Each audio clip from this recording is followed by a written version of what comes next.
यह जगत सारा क्षणिक है और आत्मा एक नित्य है। आत्मा का अनुभव बस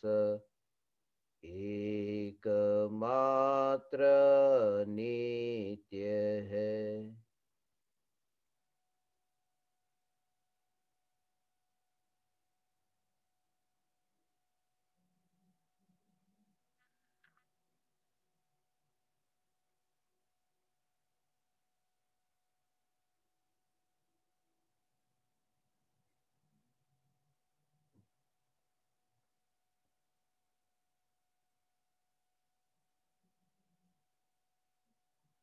चैतन्य स्वभावी भगवान आत्मा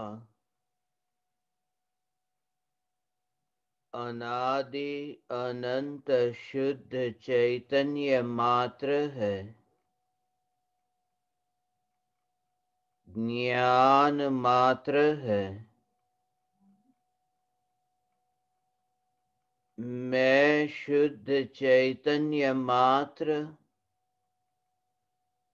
ज्ञान मात्र भगवान आत्मा हूँ। त्रिकाल शुद्ध चैतन्य परमात्मा हूँ।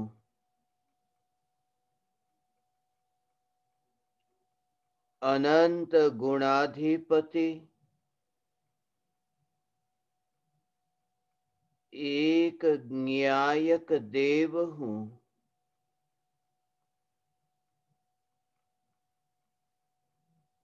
अगणित ज्ञेयों के प्रतिबिंबों से अप्रभावित रहने वाला त्रिकाल शुद्ध चैतन्य परमात्म तत्व हूँ।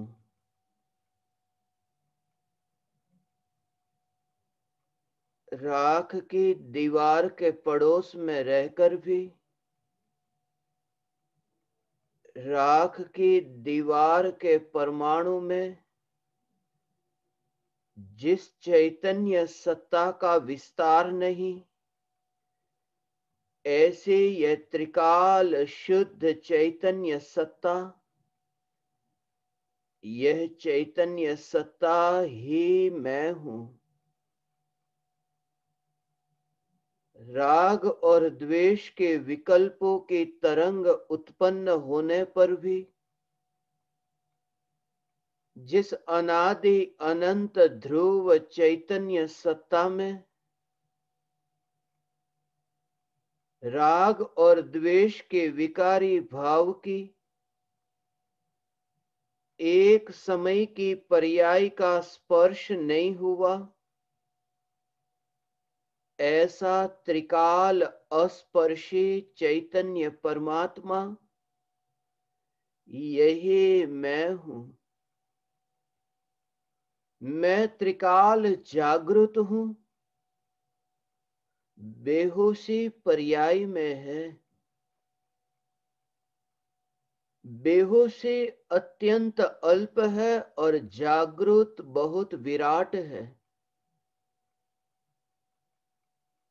क्योंकि जो जागृत है वह त्रिकाल है और बेहोश है वह एक समय के लिए सीमित है। जो बेहोश है वह अंश है और जागृत है वह अंशी है।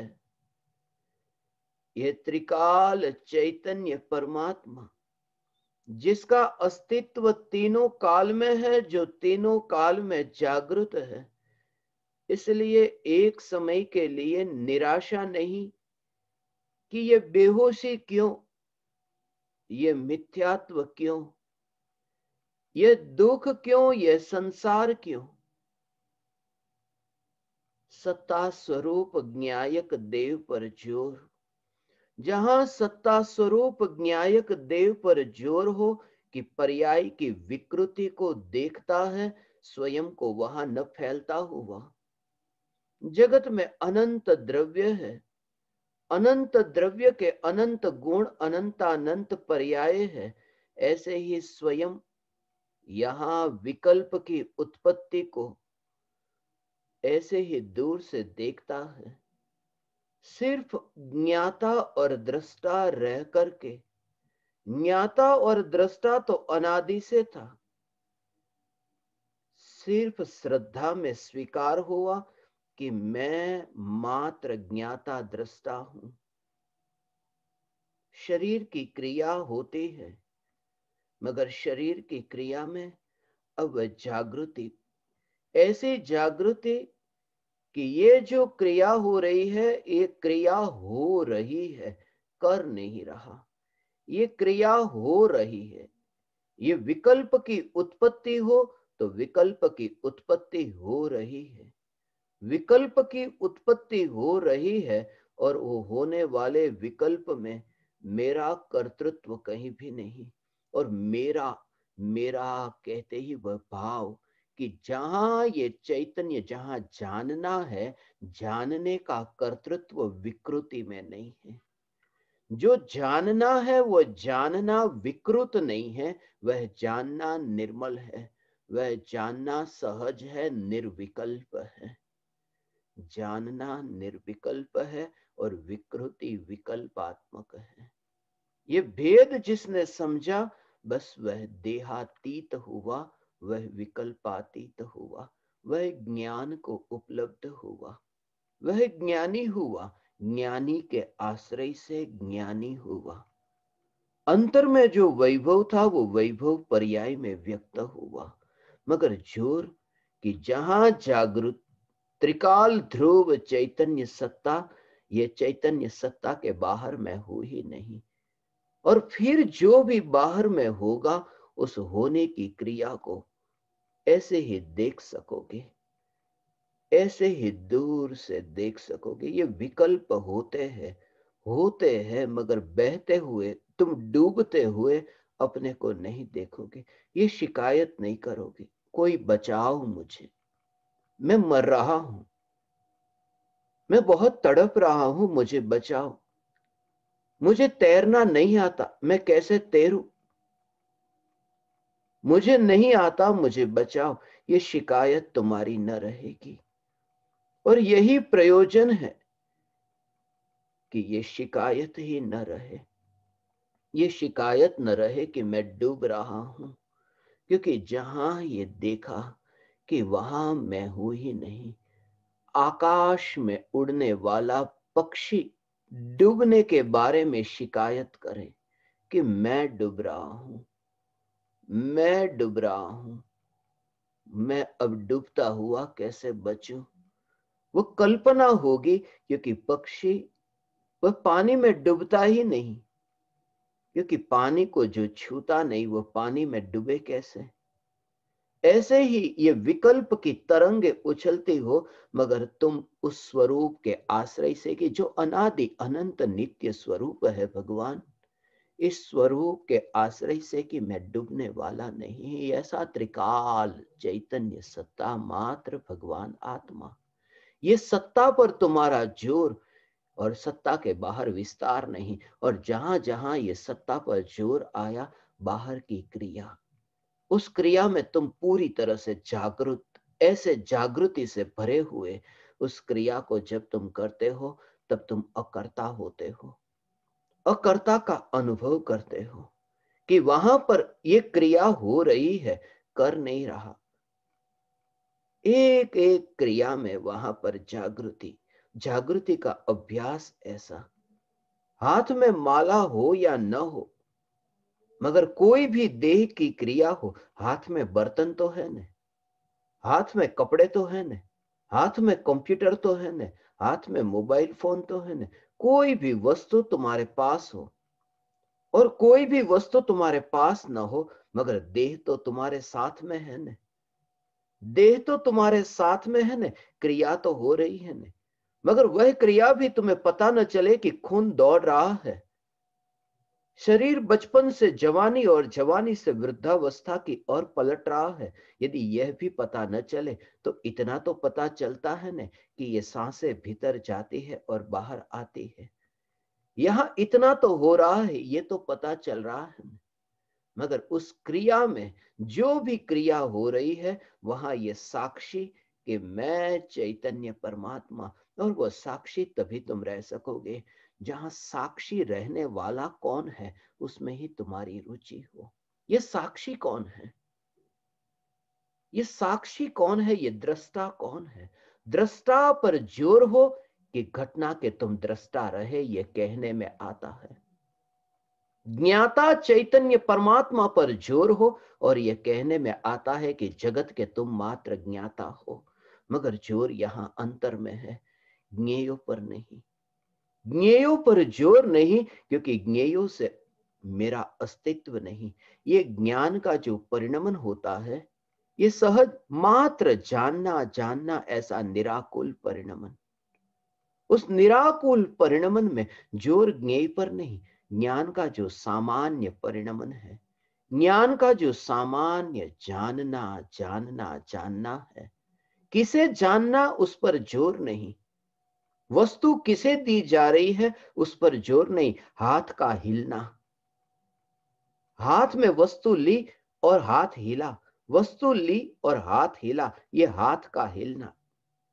वो किस व्यक्ति को दी गई, उस पर जोर नहीं, हाथ का हिलना हो रहा है। ऐसे ही ज्ञान का जानना हो रहा है। ये सामान्य जो जानने रूप परिणमन, ऐसा जो जानना जानना जानना, उसे तो ज्ञेय की अपेक्षा नहीं, क्योंकि यह तो स्वभाव है।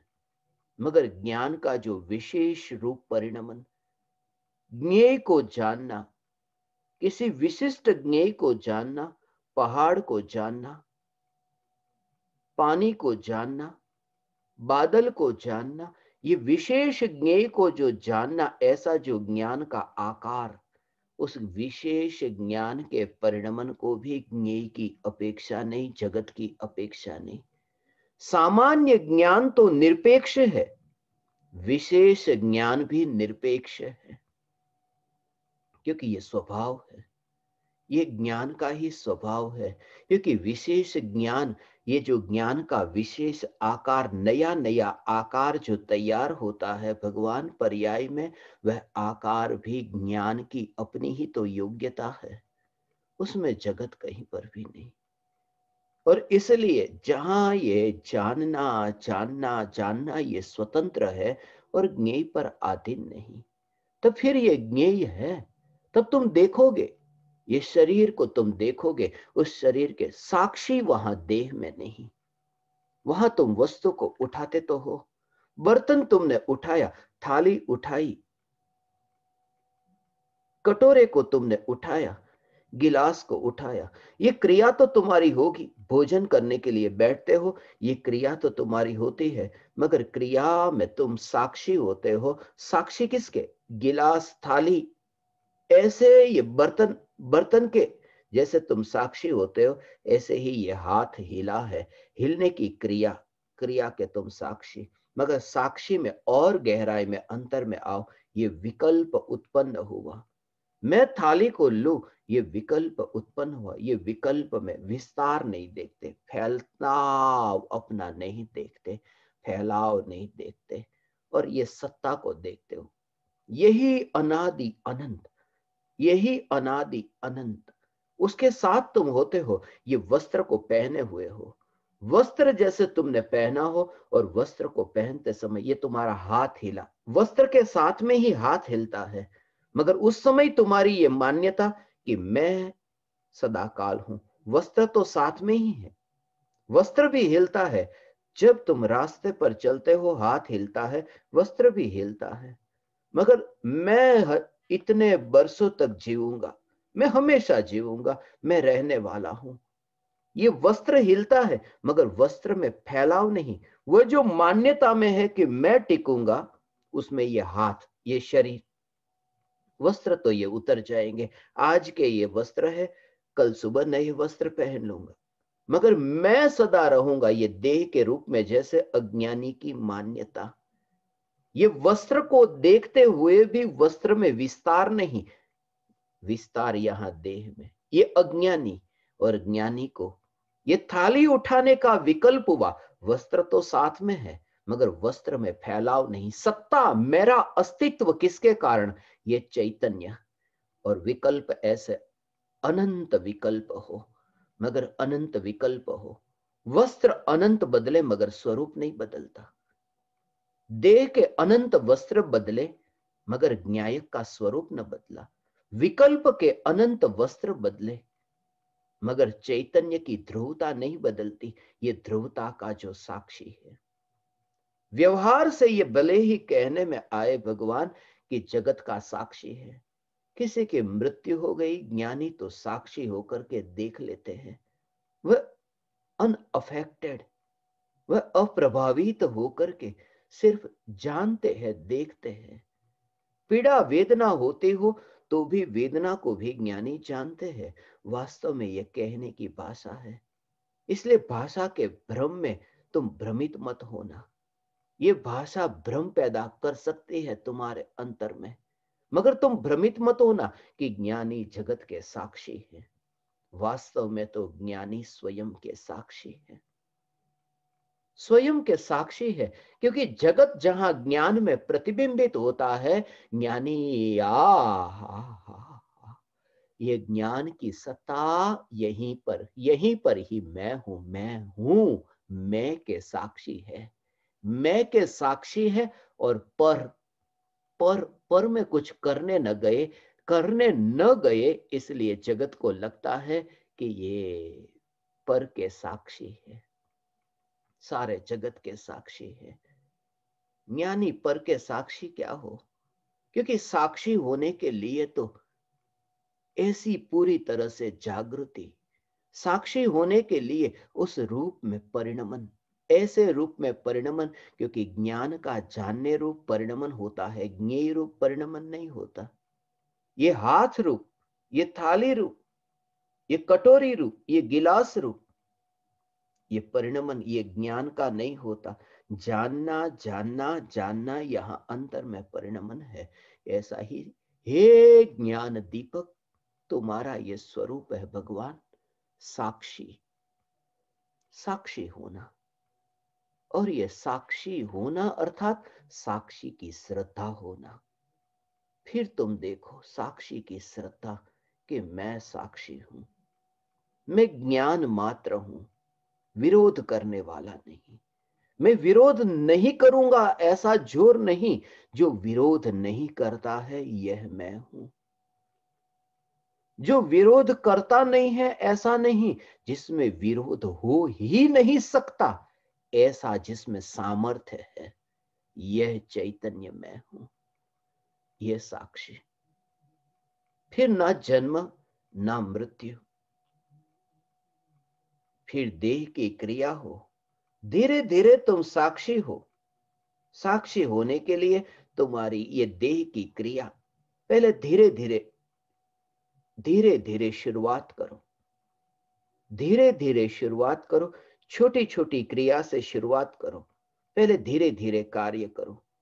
थाली को उठाने जाते हो तो पहले धीरे धीरे हाथ को ऐसे फैलाओ और फिर थाली को पकड़ो, और फिर कटोरी को हाथ धीरे धीरे लेके जाओ, और फिर तुम वहां पर साक्षी बनो। फिर तुम गिलास को उठाओ धीरे धीरे, और फिर तुम उसके साक्षी बनो। ऐसी ये साक्षी होने की विधि नहीं है सारे जग में, तुम्हें ये सिखाएंगे। कि देह की क्रिया तुम्हारी धीरे धीरे धीरे धीरे ऐसी हो, धीरे धीरे, बिल्कुल मंद गति हो। नहीं, ऐसा नहीं होगा। तुम्हें बस पकड़नी है, तुम घर से निकलोगे धीरे धीरे चलो, बस तुम्हारी छूट जाएगी। तुम भोजन पकाते हो और वहां धीरे धीरे तेल तुमने डाल दिया बर्तन में, अब फिर तुम्हें जीरा डालना है कि धीरे धीरे डालो, तब तक तो तेल इतना गर्म हो जाएगा कि तुमने जीरा डाला। फिर और तुम उसके अंदर फिर मिर्ची डालो, मगर अब तक जीरा काला काला हो गया। क्योंकि धीरे धीरे देह की क्रिया को धीरे धीरे नहीं करना, वो मंद करना है, वो देह की क्रिया को नहीं। जब तुम्हारा ये भेद विज्ञान का अभ्यास होता है, तब मंदता देह की क्रिया की नहीं होती, मंदता विकल्पों की होती है, मंदता मिथ्यात्व की होती है। वो मोह के भाव की जो पकड़ थी, वो पकड़ मंद होती है। क्रिया तो जैसी होती है ऐसी होती रहेगी। इसलिए सांस जब तुम तेजी से लेते हो, अब मंद धीरे धीरे तुम सांस लो। अब किसी को सफोकेशन हो रहा है और धीरे धीरे लेने को कहो, वो मरेगा। वहां देह की क्रिया जैसी होती ऐसी होने दो। देह की क्रिया से धर्म नहीं, अधर्म नहीं। सिर्फ वहां जो बेहोशी है, वहां ये जागृति का अभ्यास। वरना युद्ध करते हुए एक ज्ञानी को धीरे धीरे, क्या तलवार धीरे धीरे चलाएंगे? तलवार चलाने की क्रिया तो वही होगी। या फिर कोई व्यक्ति भोगों को भोगता है, अब धीरे धीरे, अब भोजन को उठाता है कि धीरे धीरे धीरे धीरे भोजन को ऐसे धीरे धीरे करो। अब धीरे धीरे भोजन करने बैठे, 1 घंटे में भोजन हो। धीरे धीरे भोजन करने बैठे कि धीरे धीरे वो रोटी को ले और भोजन करे। धीरे धीरे वो भोजन धीरे धीरे करने बैठे तो हर अंतर मुहूर्त में स्वरूप में लीन होने वाले भावलिंगी मुनिराज वो भोजन ही करते रहेंगे, लीन कैसे होंगे? वहां तो भोजन हुआ, वो क्रिया फटाफट हो गई और निकल गए वन में। ये देह की क्रिया को मंद नहीं करना है। देह की क्रिया तुम्हारी जैसी होती हो ऐसी हो। सिर्फ साक्षी जो है वह देह में नहीं है। ये विचार चले, वो विचार जो है वो विचार, और विचार में भी जब साक्षी हूं साक्षी हूं साक्षी हूं ऐसा जब तुम्हारा जोर होगा, तो मोह की पकड़ मंद होगी। और मोह की पकड़ को मंद होने का देह की क्रिया के साथ कोई संबंध नहीं। मोह की पकड़ मंद हो और तुम ट्रेन पकड़ने जाते हो, इतनी ही गति से जा सकते हो, कोई फर्क नहीं पड़ता। मोह की मंदता के साथ में ट्रेन को पकड़ने की गति मंद नहीं हो सकती, क्योंकि मोह का अभाव जहां होता है, ऐसे ज्ञानी भी ट्रेन को पकड़ने के लिए गति से ही जाते हैं। शरीर की गति तो ऐसी ही होगी। गति पर जोर नहीं, देह की स्थिति पर जोर नहीं, देह की सिर्फ जागृति की विकल्पों की गति, विकल्पों की मंदता और विकल्पों का अभाव, इन सब में जो अप्रभावित रहता है, ये ज्ञान मैं हूं, बस। वरना तुम्हारा अधर्म भी देह में लीन होकर था और धर्म भी देह के कारण कि भोग को भोगू तेजी से, देह को जल्दी जल्दी मैं दुकान की ओर भागता हूं, अब धीरे धीरे मैं दुकान की ओर भागू। मगर जल्दी जल्दी भागने वाला भी वह मैं था और धीरे धीरे जाने वाला भी वह मैं। धर्म कहां हुआ? धर्म कहां हुआ? अधर्म ही रहा, क्योंकि देह मैं हूं। जल्दी जाने वाला या धीरे जाने वाला, देह मैं हूं, ये मान्यता तो अधर्म रही। देह की क्रिया पर जोर नहीं। इसलिए तो जैसे जैसे चैतन्य हा हा हा हा, ऐसा ही तो स्वरूप है भगवान। इसलिए ज्ञानी की वाणी होगी वह मंद, जोर जोर से ऊंचे स्वर में ज्ञानी नहीं बोलते, धीरे धीरे बोलते हैं। जोर जोर से वाणी निकले वे ज्ञानी नहीं, क्योंकि वाणी जहां जोर से निकली कि अरे ये क्या, स्वरूप में से बाहर आए। यदि ऐसा होता तो तीर्थंकर परमात्मा की दिव्य ध्वनि कितने योजन तक पहुंचती है। फिर भगवान भी धीरे धीरे बोलने चाहिए। वहां तो होठ भी नहीं हिलते और दिव्य ध्वनि योजन तक पहुंच जाती है। क्यों? क्योंकि देह की क्रिया, वाणी की क्रिया और मन की क्रिया, उसका ज्ञान से कोई लेना देना नहीं, जागृति से कोई लेना देना नहीं। वरना 24 घंटे जागृति नहीं रह सकती। ये देह की क्रिया, शरीर की क्रिया हो, शरीर की क्रिया हो, उसका इतना जोर नहीं। तेजी से हो रही है या मंदता से हो रही है, सिर्फ जोर ये कि बस ये विकल्प और देह की क्रिया जो अलिप्त है, जिसका चैतन्य रस, वो रस जो है, वो रस गति पर जोर नहीं, वो रस जो है, वह रस रागमय नहीं हुआ, रागमय नहीं हुआ। यही तो भाव है। उसमें गति और स्थिति से क्या लेना देना?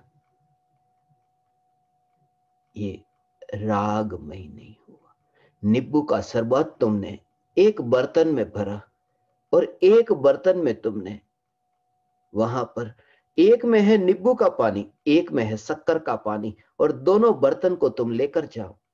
विमान में तुम्हारी यात्रा हो रही है, ट्रेन में नहीं, विमान में यात्रा हो रही, इतनी तेजी से यात्रा हो रही है, गति तेजी से, मगर तुम्हारे अंदर कितनी निश्चिंतता है कि अरे विमान में मैं ये दोनों बर्तन में ये दोनों वस्तु भर के लेके जा रहा हूं। क्या होगा? एक दूसरे में नहीं मिलने वाले। वो जो मीठा रस है वो खट्टा नहीं होगा, खट्टा है वो मीठा नहीं होगा। गति से महत्व नहीं है, कितना तेजी से वो नींबू का रस और शक्कर का रस कितना तेजी से जा रहा है, उससे महत्व नहीं। ये समझ कि एक दूसरे में नहीं मिलेंगे, खट्टा खट्टा है, मीठा मीठा है, ये समझ। ज्ञानी को ये समझ सदा काल है कि राग राग है, खट्टा खट्टा है, ज्ञान ज्ञान है, मीठा मीठा है, ये भेद विज्ञान। ये समझ कि चैतन्य चैतन्य है, ये जागृति और ये अभ्यास देह की प्रत्येक क्रिया में ज्ञानी को सदा काल है। मंद होगा मिथ्यात्व होगा, मंद तो मिथ्यात्व होगा। देह की क्रिया मंद हो, मगर मंद हो, मंदता के कारण धर्म मत समझना। यही तो कारण है कि अज्ञानी का धर्म वहां तक ही रह जाता है जहां वह बैठा है, क्योंकि अभी बैठा है स्थिर होकर के, हिलता नहीं है। एक कमरे में से दूसरे कमरे में नहीं जाता, एक कमरे से दूसरे कमरे में तो दूर, अपनी जगह से उठ करके दूसरी जगह पर नहीं जाता, अपनी कुर्सी से भी नहीं उठता, दूसरी कुर्सी में जाके नहीं बैठता। इसलिए लगता है कि धर्म हो रहा है। उसने सीमा में सीमित कर दिया, ये बैठा हुआ धर्म। ये धर्म नहीं, बैठ करके सुनना होता है, बैठ करके धर्म नहीं होता।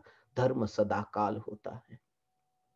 खास जागृति कि आज तक जो प्रवचन हुए वो बैठे बैठे हुए, खड़े खड़े नहीं, लेटे लेटे नहीं। जो सुनना हुआ वह भी खड़े खड़े नहीं, वह भी लेटे लेटे नहीं। सुनना होगा, सुनाना होगा, उसमें देह की क्रिया बैठने की होगी, मगर वह क्रिया धर्म थोड़ी ना है। सुनना और सुनाना धर्म तो प्रत्येक क्रिया में जागृति का नाम है। इसलिए ये देह की क्रिया, वरना प्रत्येक क्रिया। इसलिए तो सीमा में सीमित न रखने के लिए ये बात कही। देह कैसी भी हालत में हो, जागृति कैसी है, ज्ञानी तो ज्ञानी है। कैसे? ज्ञानी तो ज्ञानी है, ज्ञानी तो ज्ञानी है। बैठे हुए ज्ञानी हो तो ज्ञानी की दशा ऊंची है, लेटे लेटे हो तो उनकी दशा थोड़ी नीची, क्योंकि लेटे लेटे है। और यदि खड़े खड़े और कहे कि ज्ञानी, ऐसे ज्ञानी होते हैं खड़े खड़े, उनकी दशा तो और खड़े है और ज्ञानी। मगर बात बिल्कुल उल्टी देखोगे कि पूज्य गुरुदेव श्री कांजी स्वामी अंतिम घड़ी में बैठे बैठे, मगर लेटे लेटे की दशा नीची होती तो परम कृपालु देव तो लेटे लेटे देह छोड़ते हैं, और परम कृपालु देव लेटे लेटे और खड़े खड़े कोई हो तो बाहुबली मुनिराज तो खड़े खड़े है। और ऊंची दशा, चौथा गुणस्थान, पांचवा गुणस्थान, छठा सातवां गुणस्थान, और मुनि से केवल ज्ञान, देह से कोई मतलब नहीं। हे ज्ञान दीपक, ये बात इसलिए क्योंकि तुम देह पर नहीं, तुम्हारा जोर साक्षी जो है उस पर हो। ये चैतन्य फिर देह है ही नहीं। कहां देह है? मैं अपने आ हा हा हा भगवान आत्मा ये चैतन्य स्वरूप में वास है, फिर भगवान ऐसा चैतन्य स्वरूप में वास है। आ देह पर जोर नहीं, विकल्प पर जोर नहीं। हाँ, विकल्प पर जोर नहीं, विकल्प पर जोर नहीं, और ये क्षयोपशम ज्ञान, ये बुद्धि पर जोर नहीं। जो साक्षी है ना, बुद्धि साक्षी नहीं है, साक्षी तो बुद्ध है। इसलिए जो बुद्धि है, इसलिए हे ज्ञान दीपक, मैंने तुम्हें उसी भांति देखा है जिस भांति वो मांस खाते हुए शेर को। तुम्हें ज्यादा बुद्धि वाला नहीं देखा, इसलिए तुम्हें जो भी कहा है वह बस उस शेर की भांति कहा। क्योंकि इस बुढ़ापे में मैं तुम्हें गोमटसार कर्म कांड क्या याद कराऊं, उसकी गाथाओं को क्या कंठस्थ कराऊं। तुम्हारे कंठ के अंदर गोमटसार की गाथा क्या उतारूं। मेरी तो भावना है तुम्हारे कंठ में से चैतन्य का अमृत अंदर में झरे। अब इस बुढ़ापे में, इस उम्र में तुम्हें क्या कर्म की 148 प्रकृतियों के नाम याद कराओ। सिर्फ इतना कि बुद्धि की पकड़ को तुम छोड़ दो और साक्षी को देखो, जो साक्षी है। बुद्धि नहीं है उसका भी जो साक्षी है ये चैतन्य। बुद्धि नहीं है इसका भी जो साक्षी है ये चैतन्य। और वो साक्षी बिना बुद्धि का नहीं, वह तो बुद्ध है बिना बुद्धि का, अर्थात वह बिल्कुल जड़ भी नहीं। चैतन्य चैतन्य चैतन्य से परिपूर्ण है। ऐसा में परमात्मा, बुद्धि को एक और रखो। क्योंकि जहां बुद्धि बीच में आई, वहां तुम्हारा जो उपचार है, इलाज है, वो इलाज न हो सकेगा।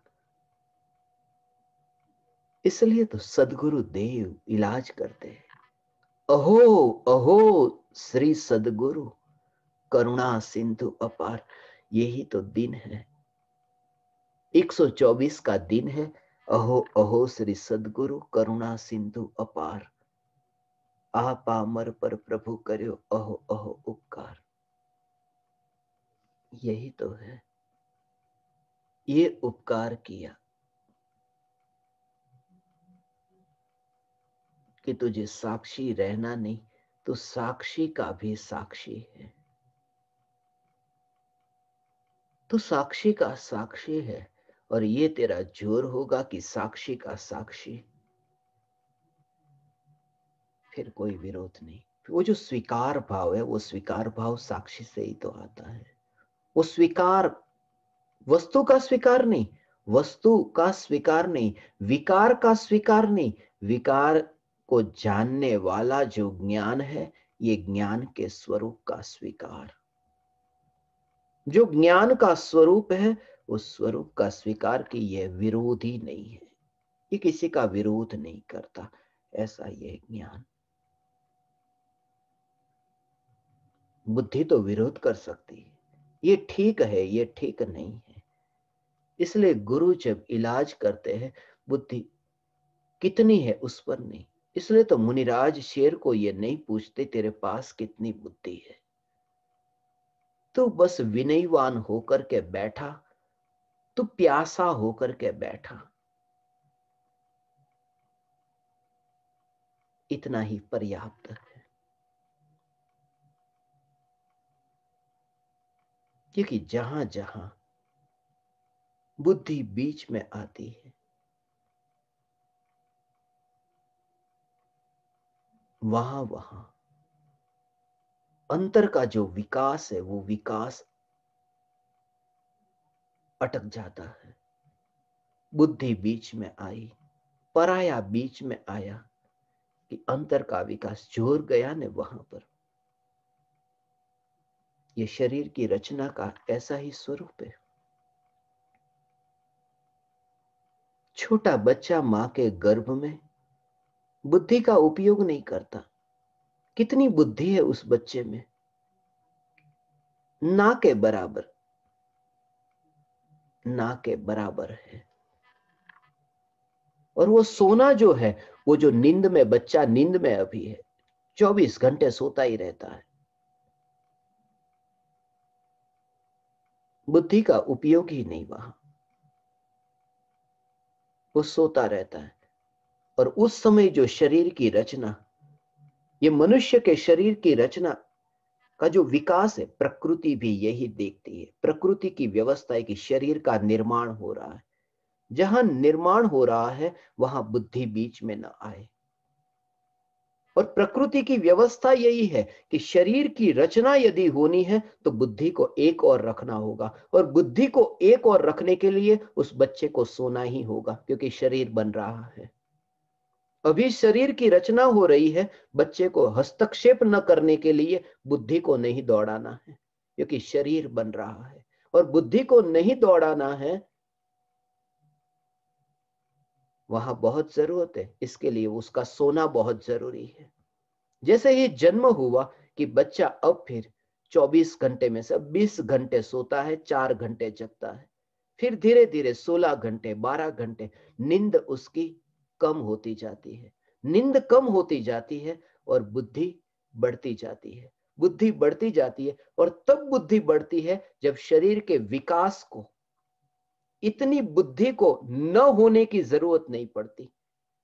और जब बुढ़ापे में शरीर बैर बिखेर हो जाता है, तब सोने की जरूरत ही नहीं। अब बुद्धि कितनी भी चलती रहे, क्योंकि शरीर का निर्माण नहीं होना है, शरीर को तो बैर बिखेर होना है। इसलिए तो बूढ़े शिकायत करते, 3 घंटे 2 घंटे की नींद आती है, विचार ही विचार चलते रहते हैं, क्योंकि बुद्धि ही बुद्धि दौड़ती रहती है, बुद्धि ही बुद्धि दौड़ती रहती है। बुद्धि अपना काम इतना करती है कि शरीर को फिर अब जरूरत ही नहीं है, क्योंकि शरीर बैर बिखेर होने वाला है। जहां शरीर की रचना होनी है वहां बुद्धि को एक और रहना होता है, और जहां शरीर का बैर बिखेर होना होता है वहां बुद्धि को ऊपर आना होता है। इसलिए तो बूढ़ा इतना बुद्धि वाला, मगर अपनी ओर से ही मैं ये करूं, मैं वह करूं, नींद बिल्कुल नहीं आती, रात रात जगता है, शरीर बैर बिखेर हो रहा है, निर्माण नहीं हो रहा। जहां अंतर में परिणति की निर्मलता का निर्माण होता है वहां बुद्धि को एक और रहना होता है। इसलिए बुद्धि पर जोर नहीं। इसलिए तो सदगुरु के पास जाकर यही कहा, तुम बुद्धि को एक और रखो और चुपचाप होकर बैठो, तुम्हें वह सब समझ में आएगा जो बुद्धि से समझ में नहीं आता था। क्योंकि तुम्हारे भीतर में वह समझ आई, वह समझ का स्वामी बैठा है।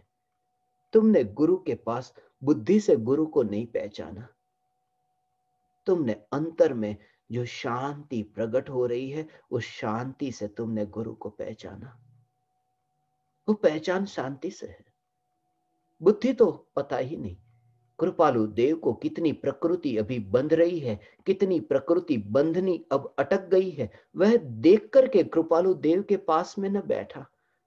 सिर्फ कृपालु देव के पास में बैठा कि मच्छर शरीर पर इतने हैं फिर भी ये रिएक्शन नहीं, और फिर भी ये संभाव, ये किसके आश्रय से, वह कौन है जिसके भीतर में वे स्थित है, ये सब अंतर से समझ में आता है।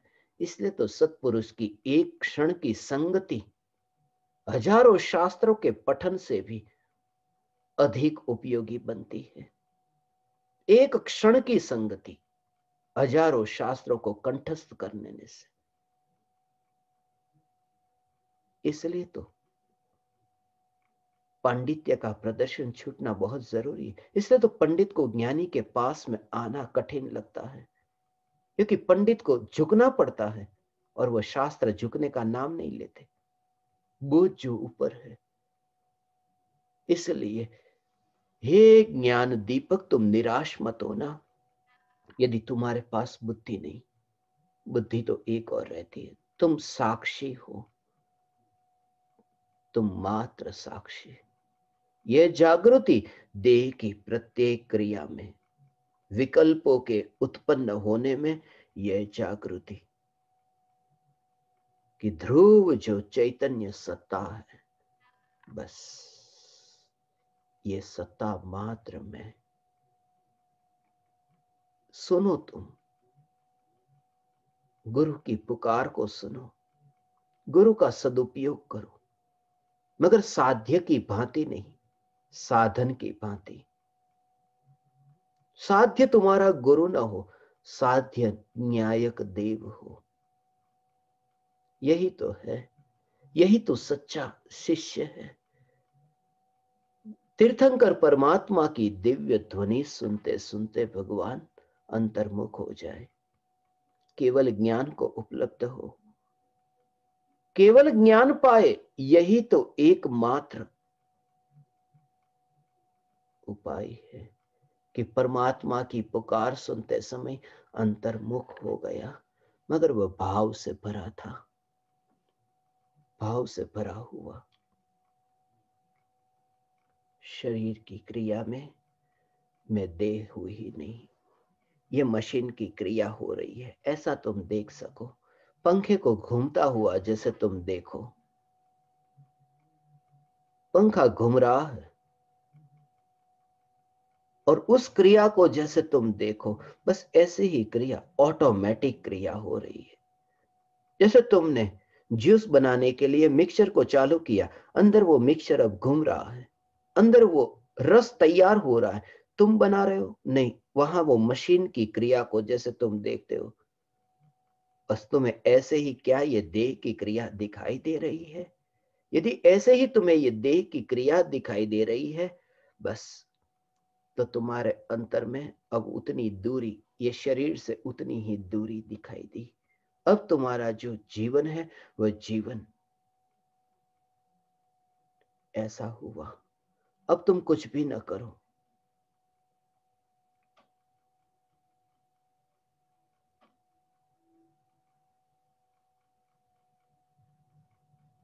धीरे धीरे तुम्हें इस भव अगले भव का भाव भी मिटता जाएगा।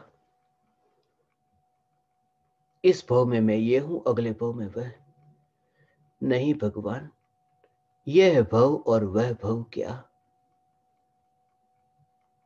मैं ज्ञायक भाव हूं, भव नहीं हूं। भव में क्या अपनापन, भव की क्या रुचि। और जब ये कहा न भगवान कि भव की क्या रुचि, तो ऐसा ये स्वरूप की भव की क्या रुचि। अलग अलग आकार बदलते हैं, उस आकार की क्या रुचि, ये भाव है। ये आकार की क्या रुचि है, ऐसा। फिर चाकू भी हाथ में लिया, फिर फल को काट रहे हो, ये चाकू हाथ में लेकर के फल को काटते हो, ये क्रिया तो हो रही है। कैंची हाथ में लेकर के दुकान पर तुम कपड़े को काटते हो, ये क्रिया तो हो रही है। मगर अलग अलग अवस्था जो ज्ञान में होती है, उसे तुम भव देखते हो। ज्ञान की अवस्था ये भव है, मेरा भव नहीं, मेरी सत्ता है। और ये वाणी तक नहीं। अभी तुम्हें ऐसा लगेगा कि सुनना सब समझ में आता है, मगर भाव क्यों नहीं आता? वह भाव भी तुम्हें आएगा यदि ये प्रयोग हो तो। विशेष अवस्था को ही तुम भव देखो और सत्ता को भव से पार देखो। जन्म और मरण लेने वाली ये ज्ञान की विशेष अवस्थाएं, और ज्ञान की सत्ता जिसका जन्म मरण ही नहीं है भगवान, ये सत्ता मात्र ज्ञान, ये मैं हूं।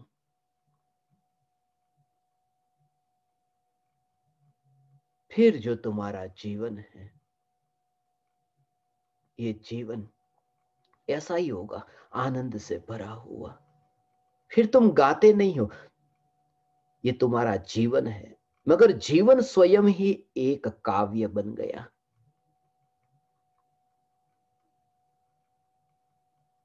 तुम रास्ते पर चलते हो अब, मगर तुम्हारा चलना भी नृत्य हो गया। अब तुम चुपचाप बैठे हो, मगर तुम्हारा मौन भी संगीत हो गया।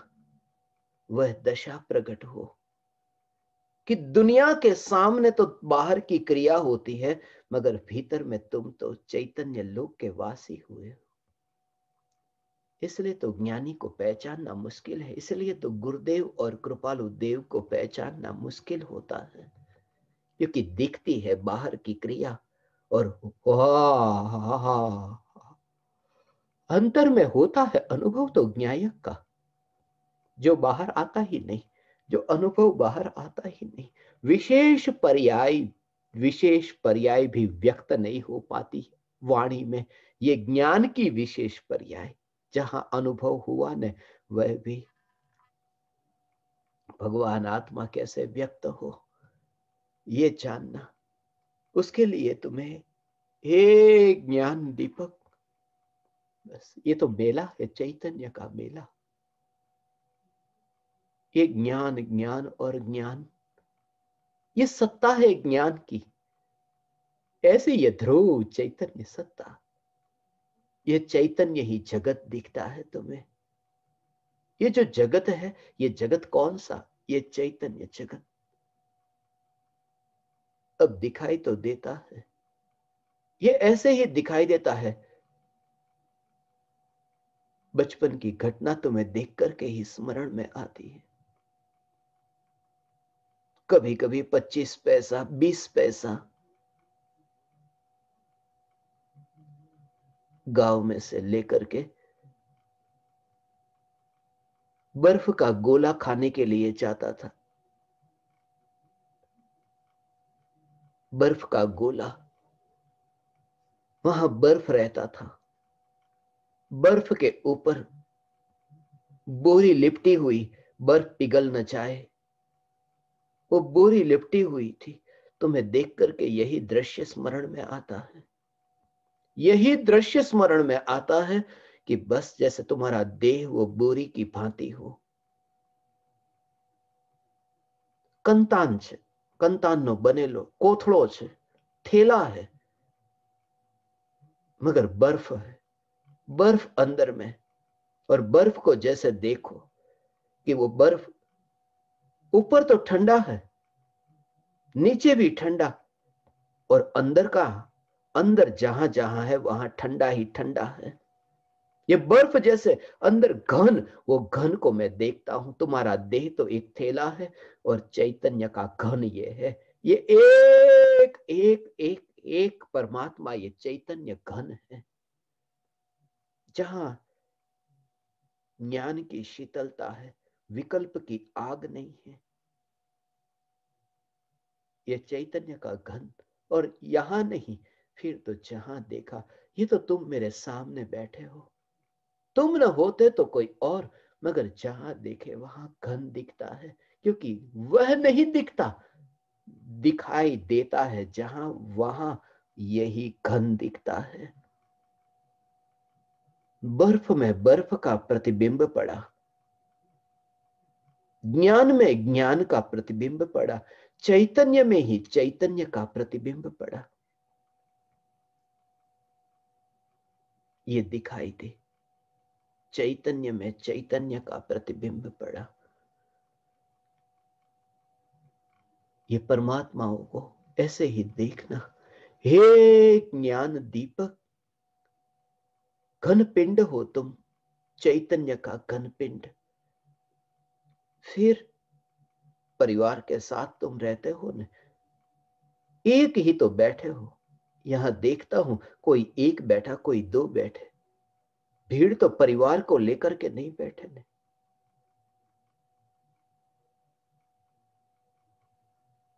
तुम्हें ये अनुभव हो, एक का अनुभव, कि मैं एक हूं। यही तो अनुभूति है, ये एक हूं। थोड़ा कठोर लगेगा, मगर सत्य यह है, सत्य का स्वीकार करना, मैं एक हूं। फिर रहो तुम उनके साथ में, विकार के भाव तुम्हें उत्पन्न हो, मगर फिर भी तुम्हारा जोर। ये मत कहना कि परिवार जन के साथ में मैं रहता हूं, मैं क्या करूं। ये कायरता है। मैं ऐसे परिवार में रहता हूं जहां विकृति हो, मैं ऐसे मित्रों के बीच में रहता हूं, मित्र ऐसे है, मांसाहारी है, शराबी है, उनके संगति में ही रहना पड़ता है। मैं क्या करूं? मैं तो शराब नहीं पीता, मगर मित्र ही ऐसे है, मैं क्या करूं? नौकरी करने के लिए जाता हूं, रिश्वत तो लेनी पड़ती है, रिश्तेदारों के बीच में रहता हूं,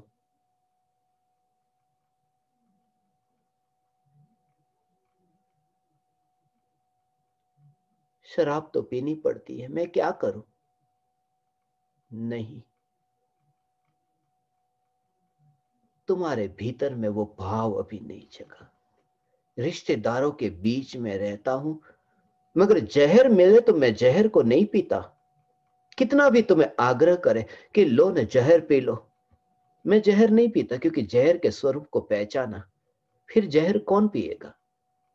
और बचोगे तुम, सावधान होगे, जागरूक होगे। परिवारजनों के बीच में तुम्हें जहर भी मिलेगा, मगर जहर पीना मत। कह देना उपवास है।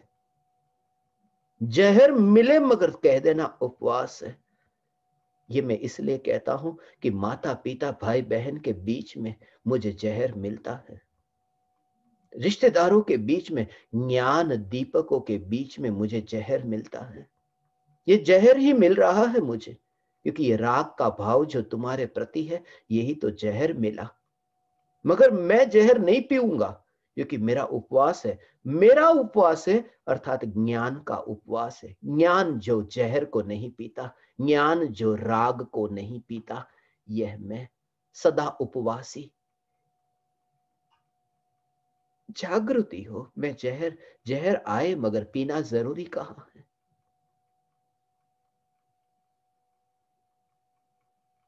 हे ज्ञान दीपक, ये चैतन्य चैतन्य चैतन्य तत्व की जागृति, ये जागृति, उसके लिए तुम्हें पुरुषार्थ दिखाना होगा। तुम्हें पाना भी है और गवाना नहीं है। आत्मा को पाना है और भोग के सुख को गवाना नहीं। तुम शिकायत करते हो, मैं इतना ईमानदार हूं, मगर फिर भी रुपये मेरे पास नहीं आते। और बेईमान कितने रुपये कमा लेते हैं। ईमानदार को रुपये नहीं मिलते। तुम्हें अच्छा अच्छा भी चाहिए और रुपये भी चाहिए। अच्छे की मोहर चाहिए, ईमानदार हो, ये मोहर भी चाहिए। कुछ करना नहीं है, ईमानदार होकर रहना है। बुरे काम नहीं करना है, ईमानदार होकर रहना है। और धन भी चाहिए। तुम्हें ईमानदार की मोहर भी चाहिए। और ये शिकायत करते हो कि कूड़ा कचरा मेरे पास क्यों नहीं आता। मोहर चाहिए कि मैं ज्ञानी हूं, और कचरा कोई मेरे आंगन में क्यों नहीं डालता, ये शिकायत करते हो। पुरुषार्थ नहीं, ये बेईमानी है। तुम्हें दौड़ना नहीं है, प्रतियोगिता में शामिल नहीं होना है, और कहते हो मैं पहले क्रम पर आना चाहता हूं।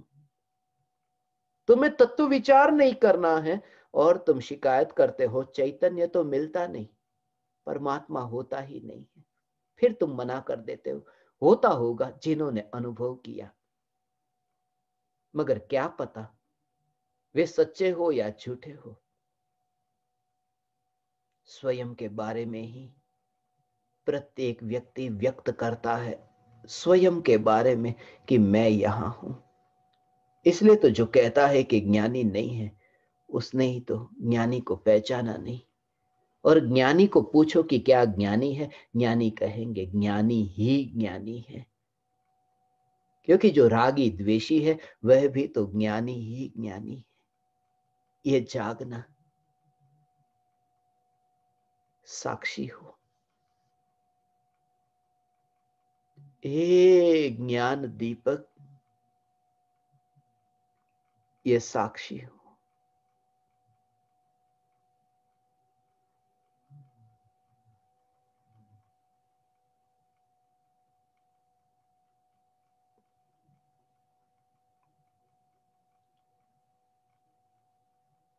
यही तो प्रत्यक्ष सत्संग का महत्व है।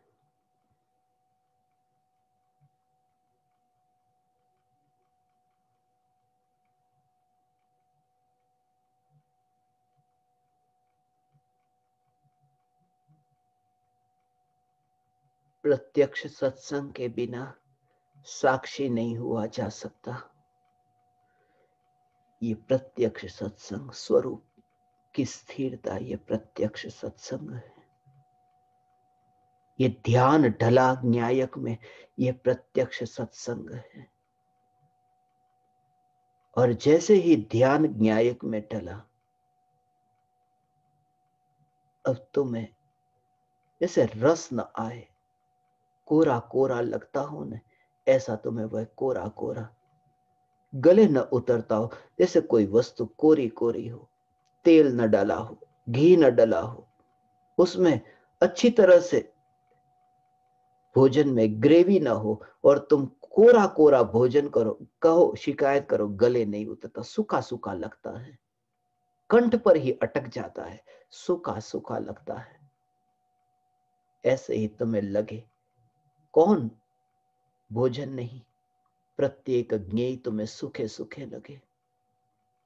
जो भी ज्ञेय तुम्हारे ज्ञान में, ये जानने में आते हैं, ये सारा जग तुम्हें सूखा सूखा लगे। और यहां तुम देखो चैतन्य का रस, रस के बाहर सब सूखा सूखा।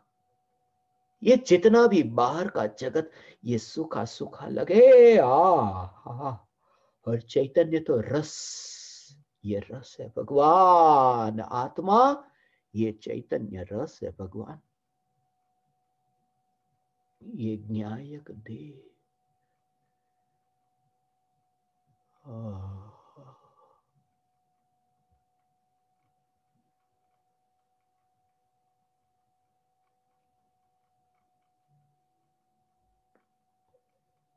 परमात्मा में से ही परमात्मा प्रकट होगा।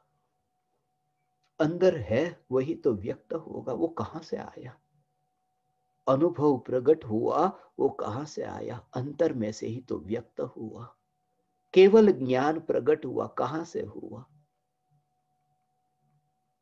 वो अंतर से ही तो व्यक्त हुआ। वहां अनादि से था तो व्यक्त हुआ ने। ऐसा देखना, ऐसा देखना, अंतर में वो था वही तो व्यक्त हुआ न। और उसके लिए इंद्रियों के विषय में से हट करके अंतर में जाए तो पता चले। इसलिए जैसे जैसे तुम जागृत होगे, साक्षी होगे, वो रस तो नहीं आएगा। 100% यह बात है, वह रस नहीं आएगा। इसलिए आज तुम जैसे ही साक्षी बने,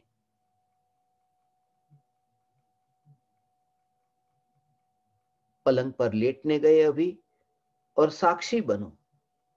वहां पर विचार कि ये देह, ये शरीर, क्या मेरा विस्तार यहां है? और ज्ञान में मेरा विस्तार, ये ज्ञान में जहां विस्तार है, यह मैं, ये चैतन्य चैतन्य चैतन्य की जागृति। फिक्र न करो, उसकी फिक्र तुम मत करो। देह को नींद कब आएगी? ये देह की नींद, ये सुलाने वाले, ये जगाने वाले, ये कर्म है, ये तुम नहीं हो। ये उदय के परिणाम है, ये मैं नहीं हूं। कब धन आएगा तिजोरी में? समझाते हैं ना कि जब उदय होगा तब आएगा। ये धन, चैतन्य धन को भूल करके उस धन में कहां अटके? कब आएगी नींद? कब खुलेगी नींद? नहीं, यहां त्रिकाल जागृत, क्योंकि वह कर्म का परिणाम है। यहां जागृति स्वरूप की, स्वरूप की जागृति, और स्वरूप की जागृति हो, वहां ऐसी चैतन्य की मस्ती होगी भगवान। स्वरूप की जागृति, जैसे जैसे स्वरूप की जागृति हो कि वो रस पहले जैसा, वो रस जो आता था वो रस मिटता जाएगा, मगर दोनों में अंतर दिखेगा।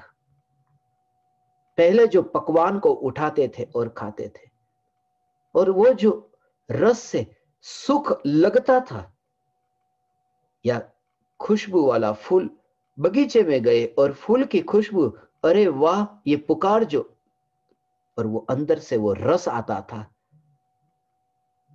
या फिर कोई ऐसा कुदरती सौंदर्य देखा, एक प्राकृतिक ऐसी कोई रचना देखी और देख करके अरे कैसा है वो जो सुख, जैसे तुम साक्षी बनो कि वह सुख तो नहीं आएगा, वह सुख नहीं आएगा, वह सुख तो मरा।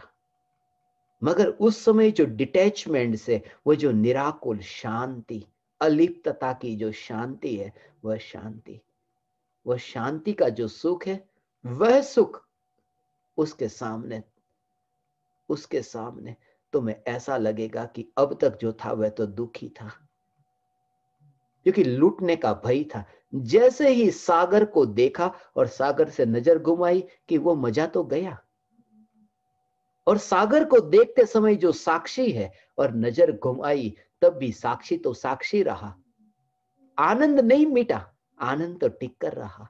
इसलिए ज्ञानी का आनंद निरंतर और अज्ञानी का सुख बूंद बूंद की भांति टपकता हुआ, वह भी दुख, सुख का भ्रम। इसलिए साक्षी होने पर वो रस तो कम होता जाएगा, इंद्रियों के विषय का सुख जो मिलता था वह तो कम होता जाएगा। फिर प्रत्येक क्रिया में तुम देखो, फिर फिल्म को देखने जाते थे, 3-3 घंटे बिताते थे, वो रस आता था, अब रस नहीं आता। अब गाने सुनते हैं, कभी कभी तो ऐसा कि गाने सुनते हैं, नाचने लगते हैं, तुम्हें उसमें से भी अब रस नहीं आएगा। साक्षी हूं, साक्षी हूं, और अब नहीं तो कब। फिर कीड़े मकोड़े में तो साक्षी रहने के लिए ये पुकार भी सुनने को न मिलेगी, विचार भी न चलेगा, मन भी न मिलेगा। भोगों के लिए अनंत भव है, चैतन्य तत्व विचार के लिए एक यह भव है, अभी है। इसलिए हे ज्ञान दीपक साक्षी, जीवन होगा, मौत न होगी, जागृति होगी, बेहोशी न होगी। तुम्हें पता चलेगा, अभी तो तुम्हें यही पता नहीं कहां जा रहा हो, ये जीवन क्यों है उसका ही पता नहीं, चल रहा है चल रहा है, ज्यादा से ज्यादा विचार चलता है, बस 6 महीने के बाद में मकान खरीद लूंगा, 12 महीने के बाद में फर्नीचर लगा दूंगा, और आगे आगे बस वो 2, 4, 20, 25 बरस का वो प्लान। तुम्हें तो पता ही नहीं जीवन क्या है। जिसने जीवन जाना वो अनादि अनंत जीवन है।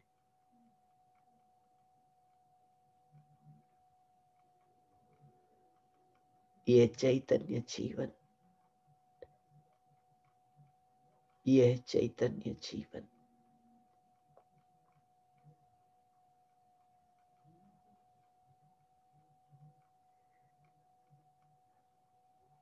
चैतन्य जीवन।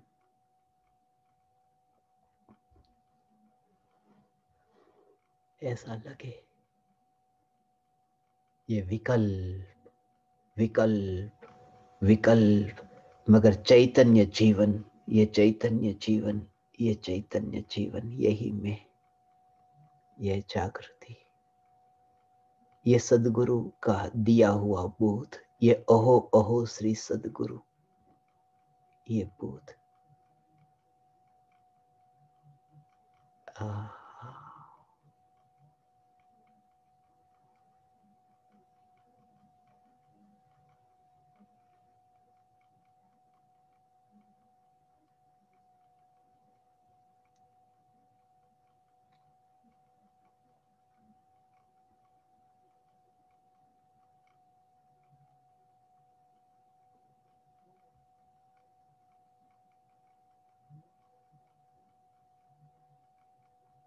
ओ